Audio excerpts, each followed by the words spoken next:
जय हिंद साथियों, आप सब लोगों का हमारे चैनल रोजगार दर पकड़ पे बहुत बहुत तहे दिल से स्वागत है। साथियों, हमारा पुराना वीडियो जो है 8 से 10 मिनट का वीडियो है, उसमें पाषाणकालीन समय का अध्ययन कर रहे थे। आइए उसी की दृष्टि से या अध्ययन करते हैं, देखते हैं कहाँ से उसमें प्रश्न पूछे जाने की संभावना हमारे आज के एग्जामों में होती है। देखते हैं जैसे परीक्षा की दृष्टि से कहाँ कहाँ से प्रश्न पूछे जाते हैं। जैसे उसमें पूछा जाता है एक साथ 300 दफनाए जाने के साक्ष्य कहाँ से प्राप्त हुए, तो हमें आंसर देना होगा दमदमा से प्राप्त हुए। उसी प्रकार से सबसे पहले पशुपालन के साक्ष्य कहाँ से प्राप्त हुए, आदमगढ़ से प्राप्त हुए थे। मेहरगढ़ की एक विशेषता है अस्थाई जीवन। मनुष्य जो है एक जगह अस्थाई रूप से जीवन करने के कहाँ से साक्ष्य प्राप्त हुए। पहले मनुष्य जो है विचरण प्रणाली का था, आज यहाँ शाम बिताते थे, कल उस जंगल में बिताते थे, इस प्रकार से पहले मनुष्य थे। लेकिन मेहरगढ़ से ऐसा साक्ष्य प्राप्त हुआ जैसे वहाँ पे मनुष्य जो है अस्थायी रूप से जीवन निवास करने के प्रारंभ किए थे। यहीं से भी सिंधु घाटी के अवशेष पाए गए। इस वीडियो के बाद हमारा वीडियो सिंधु घाटी सभ्यता से ही स्टार्ट होगा। यहाँ से जो है मेहरगढ़ से ही सिंधु घाटी सभ्यता के भी अवशेष पाए गए। उसके बाद हथनौर से देखते हैं। हथनौर से मानव का सर्वप्रथम साक्ष्य पाया गया। पूछा जाता है मानव का सर्वप्रथम साक्ष्य कहाँ से पाया गया था, तो उसका जवाब हमारा बनेगा हथनौर से पाया गया था। भीमबेटका देखते हैं। भीमबेटका के क्या विशेषता है, प्रागैतिहासिक चित्रकला। प्रागैतिहासिक चित्रकला के साक्ष्य कहाँ से पाए गए, भीमबेटका से पाए गए। उसके बाद देखते हैं एक प्रश्न पूछा जाता है बुर्ज होम की खोज किसने की थी। इसका आंसर बनता है डी टेरा एम पीटरसन महोदय ने बुर्ज होम की खोज की थी। मध्य पाषाण काल में अस्थि पंजर के साक्ष्य पाए गए थे। मध्य पूर्व जबकि हम बताए थे पूर्व पाषाण काल, मध्य पाषाण काल, नवपाषाण काल, उसी में मध्य पाषाण काल के अंतर्गत अस्थि पंजर, जिसमें हम बताए थे अस्थियों से निर्मित औजारों का प्रचलन हो गया था। आइए परीक्षा की दृष्टि से ये था। आइए और महत्वपूर्ण तथ्यों के बारे में जानकारी करते हैं। जैसे पूछा जाता है हड्डी निर्मित मातृ देवी, हड्डी निर्मित मातृ देवी के साक्ष्य कहाँ से पाए गए थे। ये लोहदा नाला क्षेत्र जो कि बेलन घाटी पड़ता है, प्रतापगढ़ के लगभग आसपास पड़ता है। हड्डी निर्मित मातृ देवी के साक्ष्य पाए गए। राष्ट्रीय मानव संग्रहालय प्रश्न बहुत पूछा जाता है। ये तो हम कह रहे हैं जीके जी जो पूछा नहीं जाता वन लाइनर, उसमें प्रश्न बहुत चलता है। राष्ट्रीय मानव संग्रहालय कहाँ स्थित है, भोपाल में स्थित है। गैरिक मृदभांड का नामांकन कहाँ किया गया था, हस्तिनापुर में किया गया था। उसके बाद देखते हैं भारतीय पुरातत्व से संबंधित कुछ महत्वपूर्ण तथ्य बनते हैं, उसकी जानकारी हम करते हैं। जैसे 1861 ईस्वी में अलेक्जेंडर कनिंघम महोदय ने, जिसे हम भारतीय पुरातत्व का जनक भी कहते हैं, इन्हें 1861 ईस्वी में भारतीय पुरातत्व का सर्वेक्षक नियुक्त किया गया। किसको, अलेक्जेंडर कनिंघम को भारतीय पुरातत्व का सर्वेक्षक नियुक्त किया गया, जिसे पुरातत्व का जनक भी कहा जाता है। उसके बाद देखते हैं 1863 ईस्वी में पाषाणकालीन सभ्यता 1863 ईस्वी में पाषाणकालीन सभ्यता का अनुसंधान प्रारंभ हुआ था। उसके बाद देखते हैं एक और आता है 1871 ईस्वी में। 1871 ईस्वी में ये पुरातत्व विभाग एक सरकार जो है एक पुरातत्व विभाग का गठन किया था 1871 ईस्वी में, जो कि इसमें नहीं समाहित हो पाया है। इसका आप नोट कर लेना अगर नोट करना चाहे तो। 1871 ईस्वी में पाषाणकालीन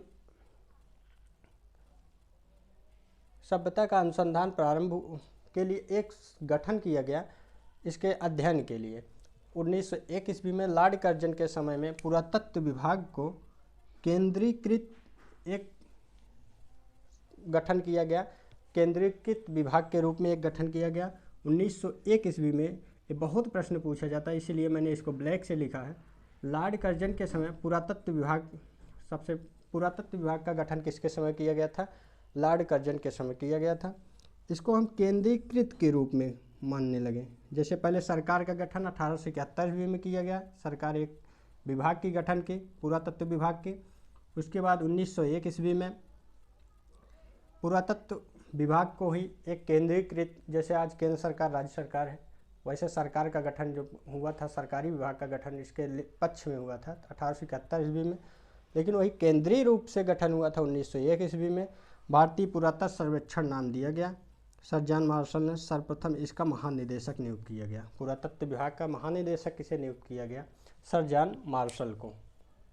आइए हम और जानकारी लेते हैं इसमें। मध्य पूर्व पाषाण काल। पूर्व पाषाण काल को 3 भागों में बांटा गया था। मध्य पूर्व पाषाण काल, उच्च पूर्व पाषाण काल, पूर्व पाषाण काल। इसमें मध्य पूर्व पाषाण काल को फलक संस्कृति काल भी कहा जाता है, क्योंकि इसमें जो उस समय औजार निर्मित किए जाते थे उसको हम फलक नाम से जानते थे, इसीलिए इसे फलक संस्कृति भी कहा जाता है। 14 मानव कंकाल कहाँ से प्राप्त हुए थे? 14 मानव कंकाल लंघनाज, जो कि वर्तमान में गुजरात में पड़ता है, वहाँ से प्राप्त हुए थे। आइए उसके बाद देखते हैं मध्य पाषाण काल के बारे में। सबसे पहले जानकारी कब प्राप्त हुई थी? मध्य पाषाण काल के बारे में जानकारी। ये सब परीक्षा की दृष्टि से महत्वपूर्ण टॉपिक है, जहाँ से प्रश्नों को पूछे जाने की संभावनाएं होती है। हम छोटे छोटे वीडियो के माध्यम से वही चर्चाएं करेंगे जहाँ से प्रश्न पूछे जाने की संभावनाएं होती है, वरना हम भी ले आते यहाँ पे आधा घंटा लेक्चर देते, उसके बाद हम इसको आप लोगों को पढ़ाते, तब आप लोगों का फालतू टाइम इतने ही टॉपिक में जाता है। इसलिए हम पूरा लिख के लेके आते हैं, जिससे आप लोगों का टाइम नुकसान ना हो। एक रिवीजन के तौर पर जल्द से जल्द काफ़ी चीज़ों का अध्ययन किया जा सके। उसके बाद देखते हैं प्राचीनतम। सब उस प्रश्न बनता है मध्य पाषाण काल के बारे में सबसे पहले जानकारी कब प्राप्त हुई थी? 1867 से 68 ईसा पूर्व में। फिर प्राचीनतम कृषि के साक्ष्य कहाँ से प्राप्त हुए? लहुरा देव चावल के साक्ष्य यहाँ से मिले थे। इसका चावल के साक्ष्य पाए जाने जो है 9000 ईसा पूर्व से 7000 ईसा पूर्व के समय ही चावल के साक्ष्य पाए गए थे। सॉरी भाई, भारतीय उपमहाद्वीप में 7000 ईसा पूर्व में गेहूं के साक्ष्य पाए गए। कहाँ से पाए गए थे? मेहरगढ़ से पाए गए थे। गेहूं के साक्ष्य कहाँ पाए गए थे? मेहरगढ़ से। जबकि चावल के साक्ष्य लहुरा देव नामक स्थान से पाए गए थे। वो कब पाया गया था? 9000 से 7000 ईसा पूर्व। जबकि गेहूं का साक्ष्य जो है 7000 ईसा पूर्व लगभग प्राप्त किया गया था। कोलडीहवा से चावल के भूसी प्राप्त हुए। कोलडीहवा से चावल के भूसी प्राप्त हुए, लेकिन लहुरा देव से चावल के साक्ष्य पाए गए थे। मक्का में देखते हैं। मक्का जो है मैक्सिको, मक्का का साक्ष्य कहाँ से प्राप्त किया गया? मैक्सिको से प्राप्त किया था। गुप्त कराल का अर्थ है, गुप्त कराल का अर्थ होता है, बहुत पूछा जाता है, कभी कभार एग्जाम पे पूछ लिया जाता है गुप्त कराल। जैसे मोहनजोदाड़ो का अर्थ क्या होता है? मृतकों का टेला होता है। वैसे पूछा जाता है गुप्त कराल का क्या अर्थ है? गुप्त कराल का अर्थ होता है कुम्हार की गुफा होता है। अब यहाँ से लगभग पाषाणकालीन सभ्यता से जहाँ से भी प्रश्न पूछे जाने की संभावनाएं थी मैंने चर्चाएं कर दिया। अब यहाँ से हमारा स्टार्ट होता है सिंधु घाटी सभ्यता।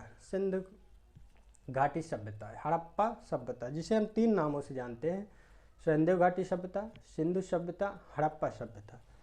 आइए इन तीनों नामों की अब सिंधु घाटी सभ्यता का चर्चाएं करेंगे। यहाँ थोड़ा सा हिंट देते हैं, बाकी का अगले नेक्स्ट वीडियो में समाहित करेंगे। अब सिंधु घाटी सभ्यता को 3 नाम से जाना जाता है: सिंधु सभ्यता, सिंधु घाटी सभ्यता, हड़प्पा सभ्यता। अब सिंधु घाटी सभ्यता को किसने नाम दिया था? सर जॉन मार्शल महोदय ने दिया था। सर जॉन मार्शल महोदय ने दिया था। सिंधु सभ्यता को सिंधु सभ्यता नाम दिया था।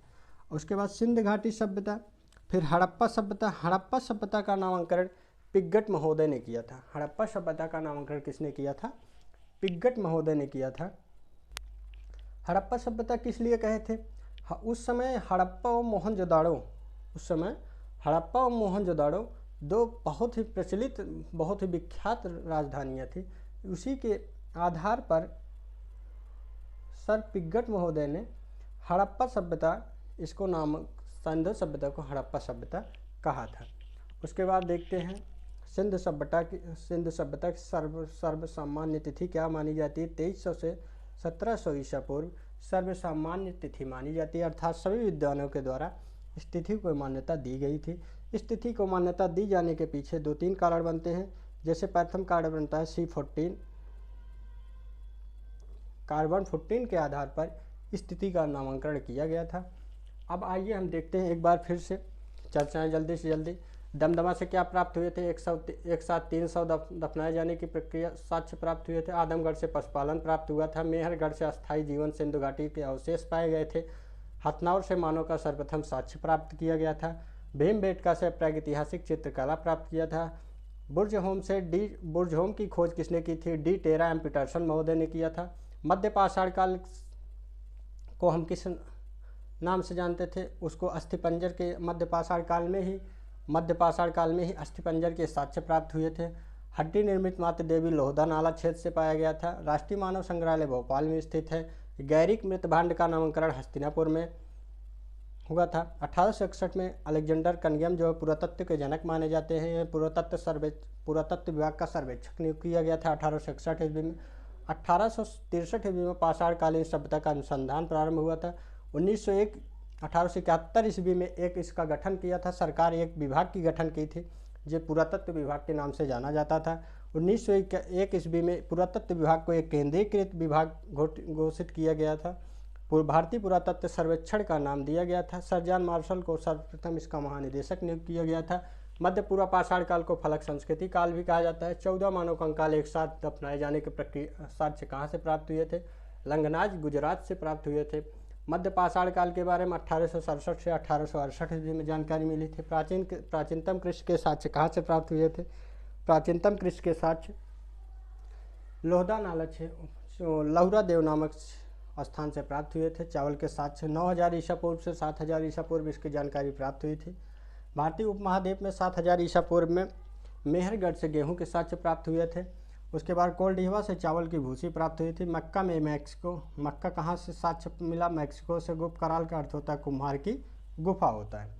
आइए हम इसी प्रकार से सिंधु घाटी सभ्यता के बारे में जानकारी दे चुके हैं।